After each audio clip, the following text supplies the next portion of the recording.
What up, Homo sapiens? This is a super fun game, but there is a lot of stuff coded into it. Mainly I'm thinking scoring modifiers. Luckily there's a lot of stuff online, like really, really long breakdown guides. But since the whole point of these videos is to condense the most important stuff into as little time as possible, let's try to do that again. Tip 1, score charts. This is the biggest impact on your game. Everything you choose, whether it's console, genre / topic, everything is broken down into score chart. You can gain information on these score charts by generating game reports, and then it will add them into your game, or you can just look them up online. But that brings us on to tip 2, which is making a good game doesn't guarantee good reviews. The way the reviews are counted is really quite complex. Everything's broken down into categories of, very liked, neutral, disliked, very disliked.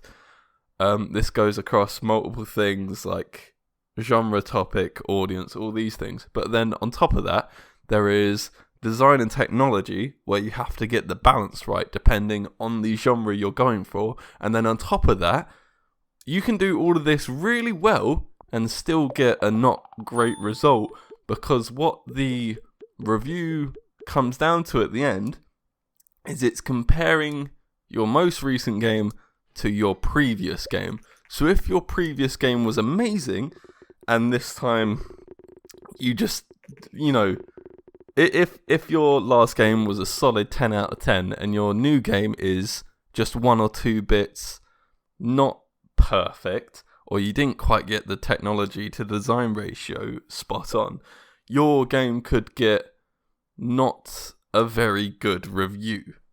And because of this, let's just say the next tip, the thing I really struggled with is I didn't realize there was a technology to design ratio required when building games. But basically the thing to know about it is action, simulation and strategy games require more technology, while adventure RPG and casual games require more design.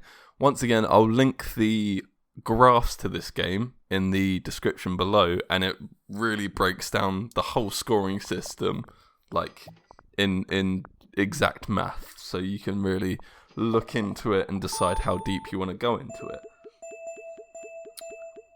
But the next tip is, due to these technology design requirements, it's when you're hiring new staff, try and have 2 specialized in design, 2 technology experts, and then 2 general purpose. And then for your personal character, also have him general purpose. This will allow you to, use the ones that are better suited for each project. And then when you are working on a project, again, this really goes down to how deep you want to get into the whole ratios. But the simple way to do it, I think, is to use the expert in the earlier stages. So then, let's say your project needs more technology, use your technology experts in stage 1 and 2, and then when you get to stage 3, you can see what your balance is looking like, and you can choose which employees to use to, get that final tip off to get your ratio just right. Next tip is, like I said, since your current game is it's reviewed based on your previous game, you need to be training your employees often, very often, because if you train your employees, they're going to produce more design technology. Therefore, that's one aspect that you are definitely improving on your previous game. And if your previous game, you are following all the graph's advice of doing great combinations, then really training your staff is the only way to make sure your game after a great game is not an average or bad game. They're all the big big stuff, and I highly recommend you look at the graphs when playing this game. If you're watching this video, then you want to play a game well, and if that is the case, you 100% should be looking at the graphs for this stuff. But since there is so many things to know about this game, pretty much everything I'm going to tell you from here on out is nice to know, but far less consequential than the stuff I've said previously. So let's run through a few of them. When developing sequels, don't make them within a year of the previous game coming out, and also don't make them on the same engine. If you're developing a sequel, it's coded in the game, they expect it to be new and updated, therefore new engine is required, otherwise the reviews are going to plummet. Always accept interviews. These will pretty much always give you a more hype for your game, and if you're looking at the graphs, there's no chance of you getting a wrong answer, because just look at the graphs to find out the answer. Always patch your games and give away your engines for free. This just gives you free fans. Well, not free, it costs a couple grand, but by the time this comes around you should have millions, so almost next to free fans.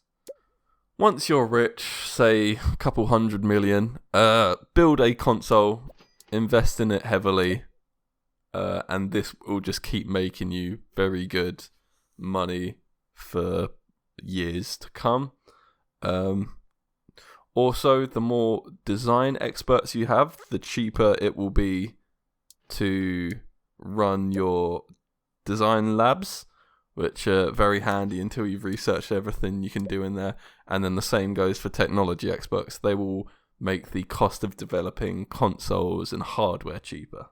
That's a lot of the main stuff and some smaller things. Again, there is so much to this game, so if you're interested in really trying to do everything to the maximum, I will leave 2 links in the description below. One will be a simplified breakdown of the game, and one's a really in-depth breakdown. You can decide for your own how deep you want to get into this game. But yeah, it's really fun. I'm really enjoying the late game stuff of like building MMOs, AAA games, trying to specialize everyone, things like that. So yeah, have fun, guys. I am Hit Buttons the Dare.